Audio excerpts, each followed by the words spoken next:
Stress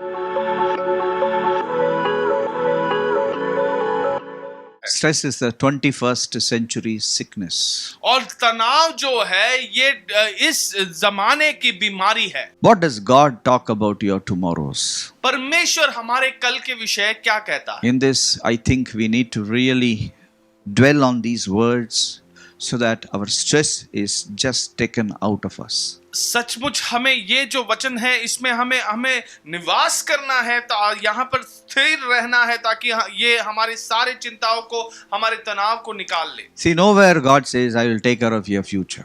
परमेश्वर ने कहीं पर भी ये नहीं कहा कि मैं तुम्हारे भविष्य को संभाल लूं। Nowhere He has said. कहीं पर भी नहीं कहा। He has not promised your future will be this, your future will be that. और उसने कभी ये वायदा नहीं किया कि तुम्हारा भविष्य ऐसा होगा वैसा होगा। It all starts how much you trust God in the word of God which you have. Nobody has seen the future. हर एक विषय की शुरुआत होती है कि कितना आप परमेश्वर पर और उसके वचन पर भरोसा करते हैं। Many of us want security for the future. हम में से कई लोग भविष्य को लेकर सुरक्षित रहना चाहते हैं। Can you give me security for my future? क्या आप मेरे भविष्य को लेकर मुझे सुरक्षा मुझे दे सकते हो? See, God will not give you security for your future. परमेश्वर आपके भविष्य को लेकर आपको कोई सुरक्षा नहीं देने वाला। You have to trust God and in His ability, so that He will keep you safe in the future. और आपको परमेश्वर पर भरोसा करना होगा और उसकी क्षमताओं पर भरोसा करना होगा कि वो काबिल है आपके भविष्य को सुरक्षित ठहराने के। Please understand why even you carry the Bible, read the Bible, still you are stressed out. और आप समझे कि क्यों आप बाइबल को पढ़ते हो, बाइबल को लिए चलते हो, फिर भी आप तनाव में हो। God has never written and given you, this is how your future will be. You will have this much of income, you will have this much of properties. He has never done any of those things. और परमेश्वर ने कभी ये लिखित में नहीं दिया है कि ये आपके धन संपत्ति इतनी होगी, इतनी आपकी भविष्य सुरक्षित ठहरेगी। Just because you are a theist, you believe in God, it doesn't happen like that. और क्योंकि आप परमेश्वर पर भरोसा करते हो, उसका अर्थ नहीं है कि वो ऐसे ही होने वाला है। Look at the religious people, they are mad of stress. और जो धार्मिक लोग हैं उनकी तरफ आप मुड़कर देखिए, वो तो पागल हो चुके हैं इस तनाव के। They bring all the mad religious symbols on their body. They are actually lost their mind in the stress. और वो तनाव के कारण कई सारी धार्मिक चिन्ह अपने ही शरीर पर लगा चुके हैं, लेकिन वो पागल हो चुके हैं पूरी तरह। We should understand to trust in God. We should get up and trust in God so that He will have a beautiful future for us. हमें उठ खड़े होना है और परमेश्वर पर भरोसा करना है ताकि वो हमारे लिए अच्छा भविष्य रखे। Let me read few beautiful words for you.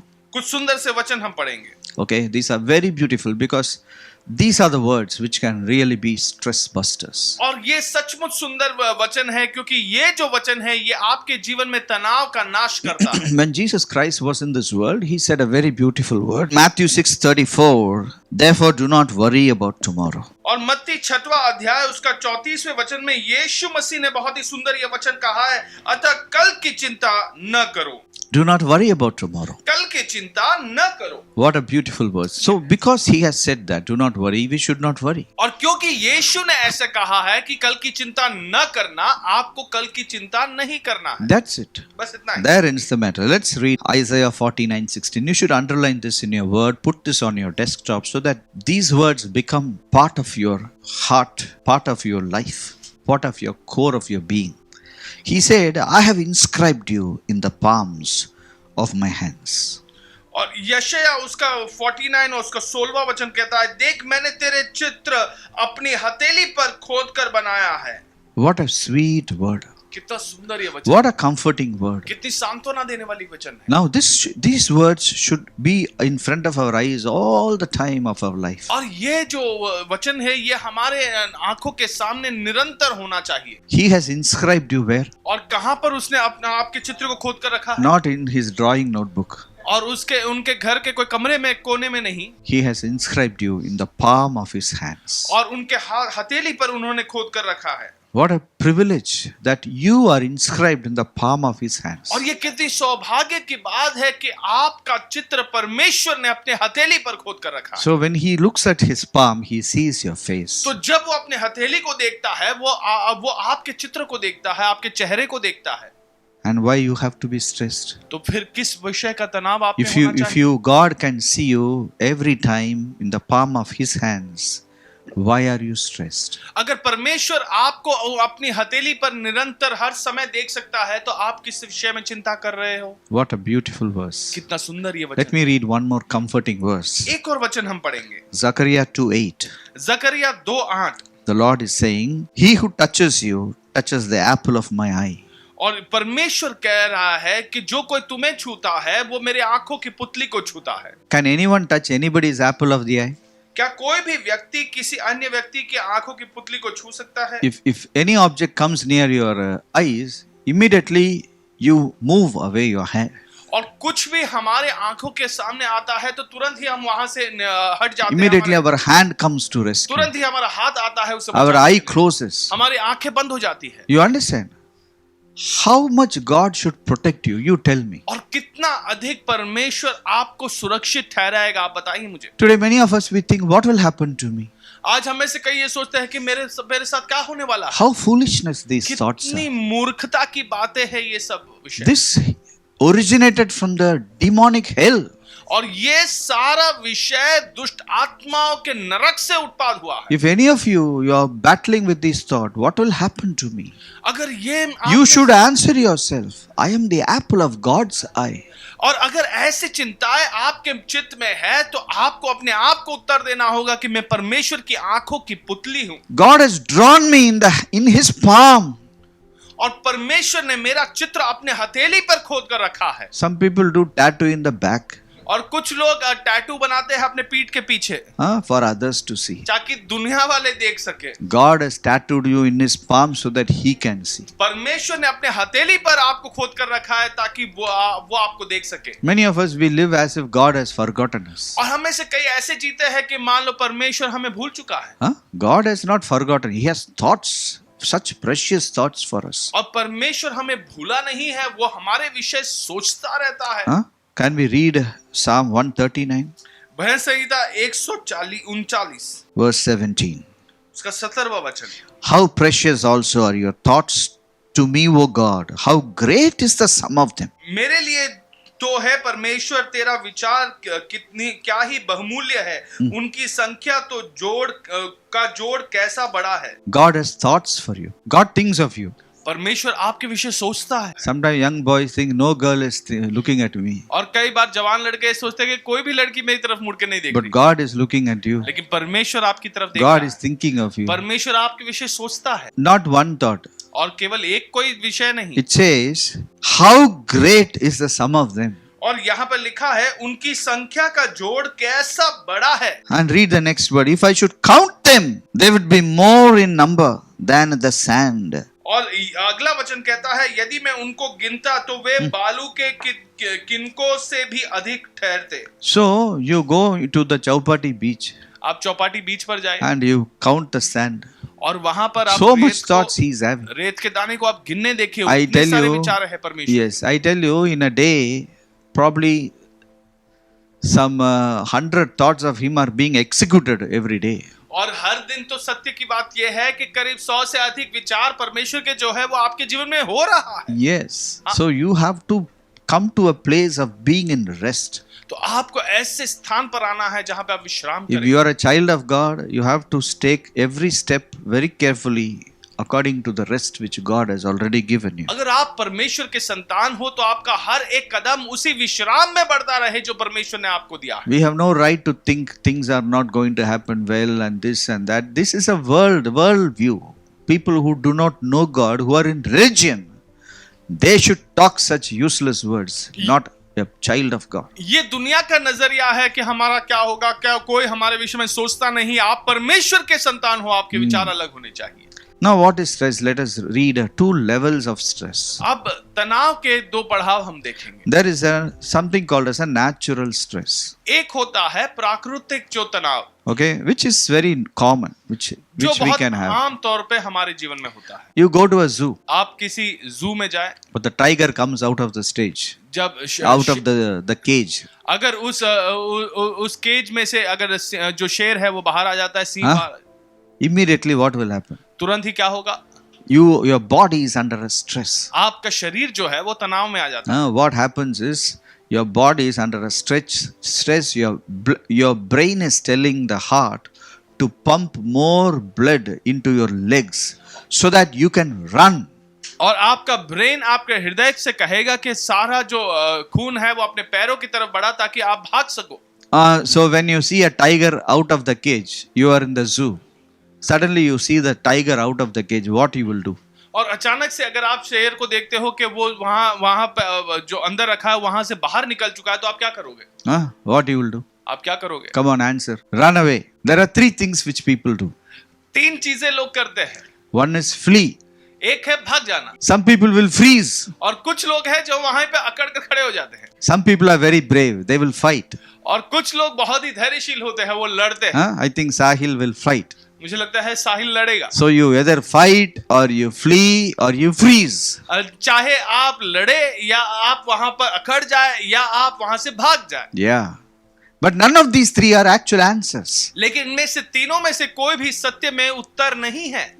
We all will do this. We all will do either of these 3. हम इनमें से इन तीनों में से कोई एक ना एक करेंगे. But the real thing is you have to put back the driver inside the cage. That is the answer. लेकिन सत्य की बात यह है कि आपको शेर को वापस अपने पिंजरे में डालना होगा. You understand this? क्या आप इस बात So this is a natural thing. ये प्राकृतिक बात है. Suddenly your bus you have to board is going. You have to run and catch it. Immediately you run. और आप जिस बस पे चढ़ना चाहते हो वो निकल चुका है तो तुरंत ही आपको उसके पीछे भागना है और चढ़ जाना है. I still remember we were late for the train. और मुझे आज भी याद है हम एक बार ट्रेन के लिए बहुत लेट पहुंच चुके थे. Okay. We had big bags, I and my wife. We ran out of the taxi into the station and we took the bags. We don't know how fast we ran. The train was moving. I just put all the bags, pushed my wife inside and I jumped into the train. और हम बहुत late हो चुके थे और वहां पर हम टैक्सी से उतरे और सारे बैग्स को उठाकर मैं और मेरी पत्नी हम भागने लगे और वहां पर जाके पहले बैग को अंदर डाला, फिर पत्नी को अंदर डाला, फिर मैं खुद घुस गया. Yes, it is a natural stress which can happen to all of us. और ये एक प्राकृतिक तनाव है जो हम में से किसी में भी हो सकता है. It is just like tiger coming out of the stage. और वो मान लो वो सिंह जो अपने पिंजरे से बाहर निकल चुका But there is a demonic level. लेकिन एक शैतानी मंडल है. Every day the tiger is out of the cage. हर दिन वो शेर जो है वो अपने पिंजरे से बाहर Morning only it gets out. सुबह ही निकल पड़ता When you go to the office it gets out the cage. आप दफ्तर जाते हो वो पिंजरे से बाहर है. I tell you, this is a demonic stress. ये एक शैतानी तनाव है. In this, the tiger is always out of the cage. और वो जो शेर है वो हमेशा पिंजरे के बाहर रहता है. Once we boarded the train, we all got relieved of that stress. जैसे ही हम आपने उस ट्रेन को पकड़ ली सारा तनाव हमारा उतर These natural stress is for a limited time गया. period. ये जो प्राकृतिक तनाव है ये कुछ पल के लिए होता है. Maybe it will be there for 5 minutes or 5 days and it will go away. और शायद ये 5 मिनट रहता है या 5 दिन रहता है लेकिन फिर वो निकल जाता है. Yes, that is a ordinary stress. ये साधारण सा तनाव. But this demonic stress is this guy is all the time stressed. He is stressed either with his wife or with his boss or with his neighbor or with his colleague. Somebody will bring stress in this man's लेकिन life. ये जो शैतानी तनाव है ये हमेशा रहता है. शायद वो अपने पत्नी से तनाव में रहता है, दफ्तर में जाके अपने बॉस से तनाव में रहता है, अपने आस पड़ोस के लोगों से तनाव में रहता है. हमेशा वो तनाव में ही रहता है. This stress will produce lot of negative effects in your life. ये जो तनाव है आपके जीवन में बहुत ही नकारात्मक विषय लेकर आता है. Okay, I tell you, this stress will bring sickness in our bodies. ये जो तनाव है ये हमारे शरीर में बीमारी लेकर आती है. This stress makes our bodies vulnerable to diseases. और ये जो तनाव है हमारे शरीर को बीमारियों के प्रति वो सारी वो सहनशीलता निकाल देता है. I tell you, all the germs going on the highway will come to your house because your body invites those. Because of the stress, it invites those things. और जितने भी कीटाणु वहां रास्ते से भी गुजर रहे हो आपके शरीर में आ जाता है क्योंकि वो उनको लगता है कि आप न्योता दे रहे हो. This stress will cause you to age rapidly. और ये जो तनाव है आपको बहुत ही जल्द बुढ़ापे की तरफ ले जाएगा. Sometimes young people can look like grandfathers because of stress. और कई बार जवान लोग जो है वो दादाओं के जैसे दिखने लगते हैं क्योंकि ये तनाव में वो रहते हैं. Many times it is not the beauty creams which you are using. It is actually your stress level you are undergoing makes you to look aged. और जो ब्यूटी क्रीम हम इस्तेमाल कर रहे हैं उसके वजह से नहीं, बल्कि जो तनाव में आप गुजर रहे हैं वही आपकी उम्र अधिक दिखाती है। Stress won't allow you to sleep properly. और तनाव आपको अच्छे से सोने की अनुमति नहीं It देगा, will not allow you to enjoy the present. और वो आपको आज की वर्तमान की जो बातें हैं उसको में आनंदित रहने में की अनुमति नहीं देगा। Many times, people are so worried about the future, they forget to enjoy the present. और कई बार ऐसे होता है कि लोग भविष्य के विषय इतना चिंता करते हैं कि वो वर्तमान के विषय भूल जाते हैं। Because he's in a birthday party, everybody is happy, they are making fun, but he is thinking about the next day, probably some other thing. और शायद से वो कोई बर्थडे पार्टी में आए हैं, सारे लोग मजाक कर रहे हैं, लेकिन वो शायद से इस तनाव में है कल के विषय सोच कर कि कल मुझे और कुछ काम करना है। So he is not enjoying, he is not able to enjoy what's happening around him. तो वो जो उसके इर्द गिर्द हो रहा है उसका आनंद वो उठा नहीं पा रहा है। Instead of thanking, you will be all the time complaining. और वो धन्यवादी होने के बदले वो हमेशा वो कुड़कुड़ाते रहता है। So stress it will bring a lot of disaster into our lives. और तनाव जो है ये हमारे जीवन में बहुत अधिक नाश लेकर आता है। Now, what we need to be doing, what we क्या- should be doing. हमें क्या करना है? See, stress comes from the area which is not surrendered to God. और तनाव उस क्षेत्र से आता है जो परमेश्वर के लिए पूरी तरीके से वो समर्पित नहीं है। When you submit yourself, when you surrender yourself completely to God, I tell you, this stress will not affect you. जब आप 100% पूरी तरीके से आप परमेश्वर को समर्पित करते हो तो फिर कोई भी तनाव आपके निकट नहीं आता। Matthew 11 verse 28. मत्ती 11वां अध्याय 28वां वचन। Okay. Come to me, all you labor and heavy laden, I will give you rest. Take my yoke upon you and learn from me. I am gentle and lowly in heart, and you will find rest for your souls. है सब परिश्रम करने वालों और बोझ के दबे हुए लोगों, मेरे पास आओ, मैं तुम्हें विश्राम दूंगा। मेरा जुआ अपने ऊपर उठा लो और मुझसे सीखो, क्योंकि मैं नम्र और मन का दीन हूं, और तुम अपने मन के में विश्राम पाओगे, क्योंकि मेरा जुआ सहज और मेरा बोझ हल्का है। Jesus Christ is saying, come to me, I will give you rest. यीशु मसीह कह रहा है, मेरे पास आओ और मैं तुम्हें विश्राम। So many of us, we come to Jesus with all our stress and our burdens. So we are in the presence of God all the time. Our burdens is His property. We don't carry our burdens. और सचमुच हमारे जो बोझ है वो परमेश्वर की भाग का है, वो उसे हमें देना है, हम उस पर हक नहीं रख सकते। What will happen if you lose a loved one? और क्या हो जाएगा अगर आपके प्रियजन अगर आप उन्हें खो देते हो? Many people go into a terrific stress after that. और कुछ लोग उसके पश्चात बहुत ही अधिक तनाव में गुजरते हैं। Recently, I heard about a husband who lost his wife, and they were left with kids. Now the husband doesn't know what to do with the kids. और अभी के समय में मैंने एक व्यक्ति के बारे में जाना जिन्होंने अपनी पत्नी को खो दिया, उनके 2 छोटे बच्चे हैं और वो नहीं जानते कि अब क्या करें, कैसे इनको पाल पोसे। That pandemic has created such a stress in that husband's heart. और इस महामारी ने उस पति के जीवन में इतना अधिक तनाव लेकर आ गया। Please understand this, my friends. If you don't take care of these things, it will consume you and it will finish you off. और इस विषय को आप ठीक से समझ लो, अगर इन विषयों को अगर आपने ठीक से संभाला नहीं तो ये आपका खात्मा कर सकती है। The area you have not surrendered to God, you will be stressed out in that area. और जिस क्षेत्र में आपने परमेश्वर को 100% समर्पण नहीं दिया है और उस क्षेत्र में आप हमेशा तनाव में रहोगे। Majority of the people are in financial stress. अधिकतर लोग आर्थिक विषय में तनाव में रहते हैं। Because of the parents, the children are going through financial और उन stress. माता पिता के कारण वो बच्चे भी तनाव में गुजर रहे हैं। Because the parents have not surrendered their finance to God. क्योंकि उन माता पिता ने अपने आर्थिक अवस्था परमेश्वर को समर्पित नहीं किया है। Because of that mistake, I tell you, there is a heavy financial stress in that family. और इस गलती के कारण उस परिवार में बहुत ही भारी तनाव है। And it affects the children, and it affects the children's children, and it becomes a lifestyle of family which is going to suffer in the area of finance. और ये उनके बच्चों पर ये तनाव आता है, उन बच्चों के बच्चों पर भी ये तनाव आता है, और ये उस परिवार की एक जीवन शैली बन जाती है, निरंतर आर्थिक अवस्था में तनाव में रहना।